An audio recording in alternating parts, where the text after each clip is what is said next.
Real chicos do real things on the road to the richest, skip diamond rings. Moved up from the streets, graduated hustler, on his way to an entrepreneur, undefeated Don Shooter. Now baby save me from the game before replacement. My life's a movie, call me Martin Scorsese. I can care less if you love me. Magandang umaga mga igan. Wow! American Idol to. Oh, yes. Yes, good morning mga igan. Alam nyo ba na ados na ng Setyembre at Huwebes na mga Repapipaps. Isang magandang umaga mga igan sa unang hirit ngayon dahil isang espesyal at major na bisita ang ating mga katambay ngayon na sigurado ring magpapaganda sa inyo umaga. Kaya tutok lang dahil makakasama natin siya maya-maya lang. Sama ko siya gabi. Sa tunay ni Donald Glavio. Sama na kami.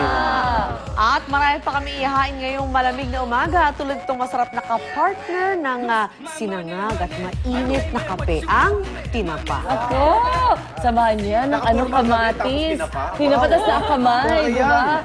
Tapos may itlog na maalat, dinayo pa namin ang bayan ng Rosario, Cavite na sikat sa kanilang mga tinapa at iba pang klase ng dried fish. Kung paano ba ginagawa ang tinapa, makikita po natin mamaya. Sarap yan, no? Bango ko dyan. Tinapa. More than yung tuyo, no? Yes. Tinapa. Mas maamoy yan. At mga misis, sabangan nyo itong ibibida naming negosyo dahil tiyak may matututunan kayo. Isang laundry center na tumatanggap ng maramihan as in napakaraming labada.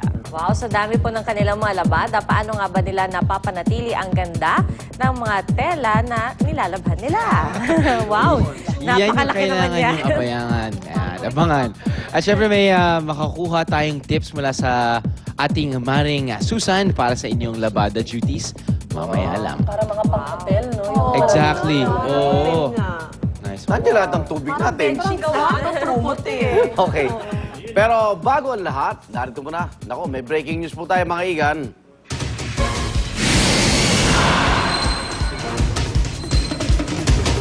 Isang hostage taking na naman po ang kasalukuyan nagaganap sa loob mismo ng headquarters ng Discovery Channel naman sa Amerika.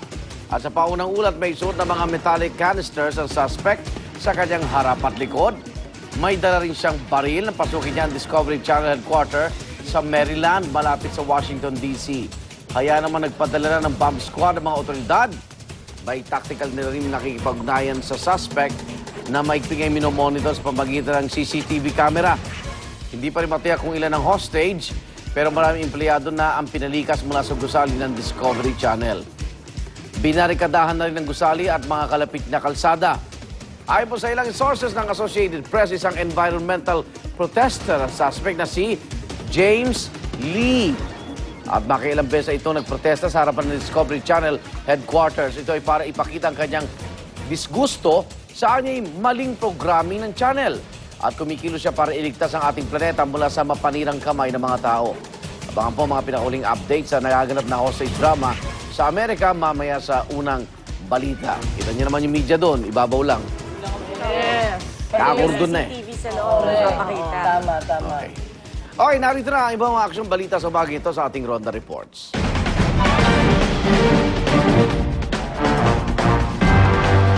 Isang 11 anyos ang babae nasagip sa tangkang pandurukot sa Barangay Tatalon, Quezon City. Ang kidnapper, kinuyog po ng taong bayan. Kaya nung tinatanong kung ano talaga ang pakay niya, hindi siya makapagsalita dahil bugbog po siya.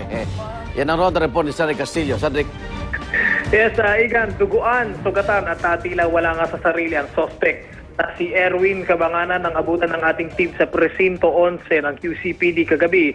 Pinaggugulpi umano ng taong bayan ng Barangay Tatalon sa lungsod ng Quezon itong si Cabanganan bandang alas 8 kagabi. Ito ay matapos tangkain umano nitong kidnapin at pagsamantalahan para umano itong isang 11 taong gulang na dalagita.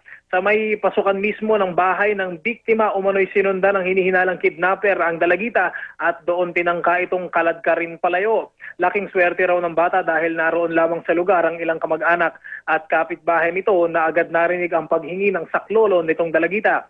Sa presinto, buong pag-amin naman itong sospek sa pagtatangka niya pero iginiit na wala itong masamang intensyon. Gayunman, hindi naman ito may paliwanag kung ano nga ba ang balak nito sa pagkakahablot niya sa dalagita. Naharap ngayon ang suspect sa kasong child abuse at attempted kidnapping.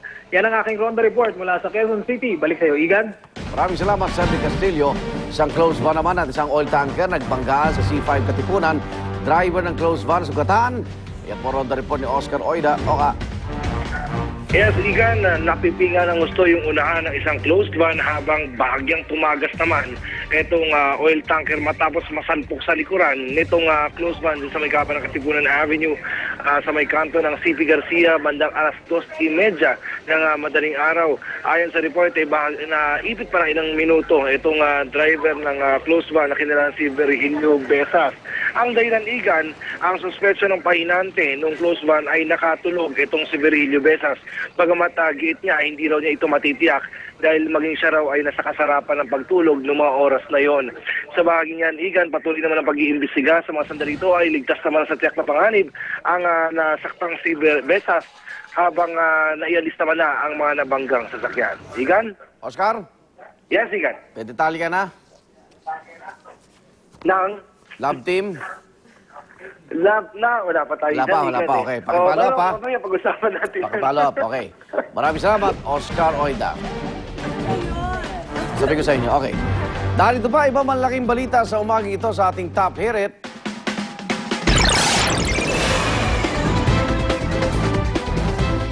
Doble ingat po tayo sa ating kalusugan at sa kalusugan lalo na ating mga anak.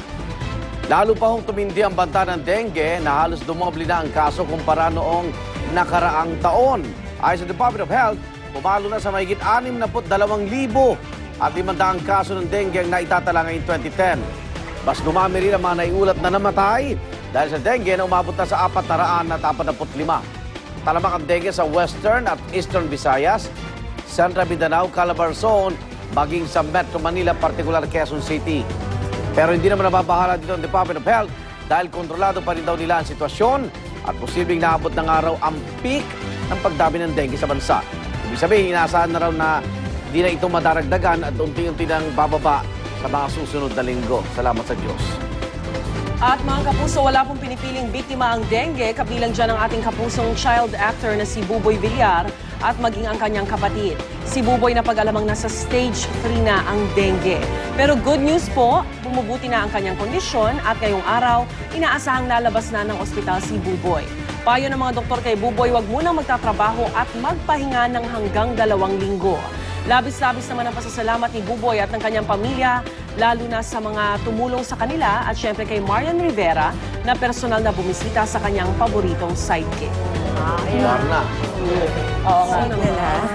At cigar. So yung kapatid niya na lang. Ang meron din. Ayun na, wala na siya sa ICU. Talagang ingat-ingat po tayo. Mga nihay saks ang katapat niya, di ba? Karinig na lamok, no? Tsaka ano na raw yan, 4 strains. Kapag nagkaroon kang type 1 na dengue, hindi ka paligtas sa type 2, 3, and 4. Yeah, so 4 times ka magkaroon. Pwede kang magkaroon. Wow. Ulit. Tsaka pag nagpa-blood test ka, kung yung unang blood test, di ba, hindi ka Negative. positive for dengue, pwede ka pang bumalik. Oo. Kailangan mong bumalik kung may lagnat ka pa rin. Samantala, sumunod na rin ang Petron sa pagtataas ng presyo ng kanilang LPG. Epektibo kanina madaling araw, piso at 50 sentimo na dagdag presyo ang ipinataw ng Petron sa kada kilogram ng LPG. Kaya ang regular 11 kilogram tank madadagdagan ng mahigit 16 pesos. At ang dagdag presyo ay bunsod ng pagtaas ng contract price ng LPG sa world market.